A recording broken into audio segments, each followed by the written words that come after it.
Thalassemia, sickle cell anaemia અને હિમોફેલિયા પીડિત બાળકો માટે આનંદોત્સવનું શ્રી ગણપતિ શંકર ઈચ્છારામ મજમુદાર પબ્લિક ચેરિટેબલ ટ્રસ્ટ અમી ચેરિટેબલ ટ્રસ્ટ દ્વારા ચાલ્લા ગલી યુવક મંડળના સહકારથી આયોજન કરવામાં આવ્યું હતું, જેમાં મુખ્ય મહેમાન તરીકે કલેક્ટર ડોક્ટર ધવલ પટેલ પર ઉપસ્થિત રહેવા પામ્યા હતા. સુરતના શ્રી ગણપતિ શંકર ઈચ્છારામ મજમુદાર પબ્લિક ચેરિટેબલ ટ્રસ્ટ અને અમી ચેરિટેબલ ટ્રસ્ટના સંયુક્ત સૌજન્ય અને ચાલ્લા ગલી યુવક મંડળના સહકારથી થેલેસેમિયા, સિકલ સેલ એનેમિયા અને હેમોફેલિયાથી પીડિત બાળકો માટે એક આનંદોત્સવનું આયોજન કર્યું હતું, જેમાં બાળકોને વિવિધ ગેમ્સ, મેજિક શો અને મનોરંજન પ્રોગ્રામ સાથે ટ્રસ્ટ દ્વારા ગિફ્ટ ટોયઝ આપી તેમના ચહેરા પર સ્મિત અને ખુશી લાવવાનું સહિયારું પ્રયાસ કર્યું છે.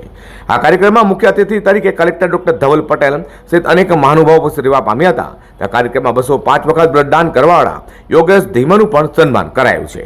મજમુદાર ટ્રસ્ટ અને અમી ચેરિટેબલ ટ્રસ્ટ તથા ચાંદલા ગલી યુવક મંડળ દ્વારા આયોજિત આજનો જે આનંદોત્સવનો કાર્યક્રમ છે એમાં ખાસ કરીને જે લોકોને કોઈ પણ લોહીને લગત બીમારીઓ હોય, હિમોફિલિયા, સિકલ સેલ, થેલેસેમિયા અને એમને ફ્રીક્વન્ટ બ્લડ ટ્રાન્સફ્યુઝન્સ જોઈતા હોય, ચાંદલા ગલી યુવક મંડળ ઘણા વર્ષોથી રક્તદાનના કાર્યક્રમોમાં અગ્રેસર રહ્યું છે.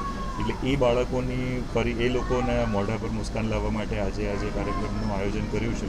એના માટે હું ડૉક્ટર ધવલ પટેલ જિલ્લા વહીવટીતંત્ર વતી સમગ્ર સંચાલકોને, આયોજકોને એ માટે ખૂબ ખૂબ શુભેચ્છાઓ પાઠવું છું અને આ બાળકોને હજુ જે કંઈ જરૂરિયાતો છે એના માટે બ્લડ યુનિટ્સ માટે સુરતની જનતાને અપીલ કરું છું કે બ્લડ ડોનેશન જ્યારે પણ આપને સગવડ હોય ત્યારે જરૂરથી કરો.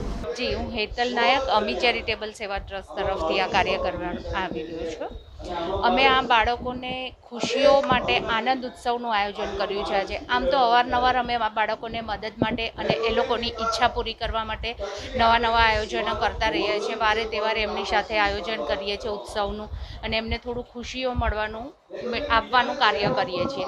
બીજું એક જરૂરિયાત અમે એ પૂરી કરીએ છીએ કે આ બાળકોને દર મહિને અમુક ખાસ મેડિસિન્સની જરૂર પડે છે, જેમ કે એ લોકોનું કેલ્શિયમ લેવલ હાઈ થઈ જાય છે તો એમના માટે એક ઇન્જેક્શનની જરૂર પડે છે. બીજું એમના માટે દર 20 દિવસે જે બ્લડ ચડાવવામાં આવે છે એના લીધે એમને ડાયાબિટીસનો રેશિયો બહુ હાઈ થઈ જાય છે, તો એના માટે એમને દર મહિને ઇન્સ્યુલિનની પણ જરૂર પડે છે. મિનિમમ એક બાળકને 700 રૂપિયા જેટલો ખર્ચ આવે છે ઇન્સ્યુલિન પાછળ.